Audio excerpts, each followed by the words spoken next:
საქართველოში ავტომანქანების რეექსპორტი შემცირდა, თუკი წინა წელს გაფორმების ეკონომიკურ ზონასთან ავტომოვაჭრეები რიგში იდგნენ, დღეს აქ თითქმის ვერავის ნახავთ.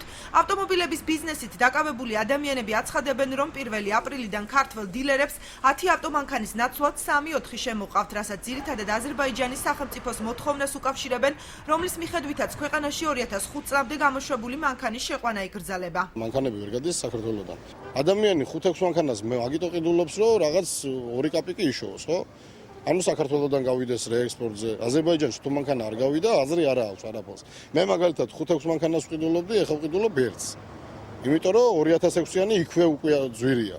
თუ 5 მანქანას ვყიდულობდი, მაგალითად $15,000, ეხლა მომიწია 2 მანქანის ყიდვა. წინა წელთან შედარებით ავტომობილების შემოყვანა 80%-ით შემცირდა, აცხადებენ ავტობიზნესით დაკავებული პირები. მათი თქმით, თუკი წინა წელს თვის განმავლობაში 15-20 მანქანის გაყიდვას ახერხებდნენ, მიმდინარე წელს ეს რიცხვი განახევრდა. მანქანები აღარ იყიდება. მე შემომყავდა თვეში მინიმუმ 15-20 მანქანა. დღეს შემომყავს თუ კლიენტზე დამოკიდებული 3-4 მანქანა რა. იგის თუ გავყიდე ეგაა.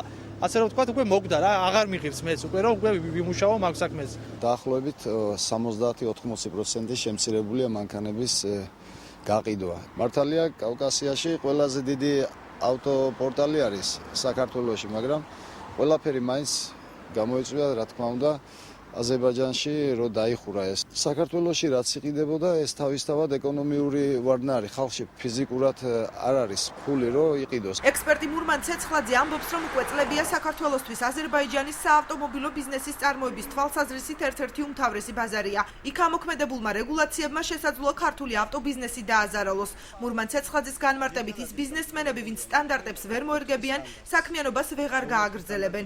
ექსპერტის თქმით, ევრო 4 სტანდარტების ამოქმედებას საქართველოში ასოცირების ხელშეკრულებაში ჩადებული ვალდებულება 2019 წლიდან ითვალისწინებს. პრობლემის წინაშე დადგებიან ის შემოყვანები, რომლებიც ძველ ავტომობილებზე იყვნენ ზედმეტად ორიენტირებული, ხო, რომლებიც ახალ ავტომობილებზე იყვნენ ორიენტირებული, მათთვის პირიქით უფრო კარგი პირობები იქნება ამით. 2019 წლამდე ჩვენს ქვეყანას აღებული აქვს ვალდებულება, რომ ევროკავშირთან ასოციაციის ხელშეკრულებიდან გამომდინარე, ის ევროსტანდარტის დონეზე აიყვანს ავტომობილების ექსპლუატაციას ქვეყანაში. ბათუმის საკონტეინერო ტერმინალის ინფორმაციით 2014 წლის პირველ კვარტალში 16047 მანქანა შემოვიდა, რაც წინა წლის იგივე პერიოდთან შედარებით 9 ერთეულით ნაკლებია.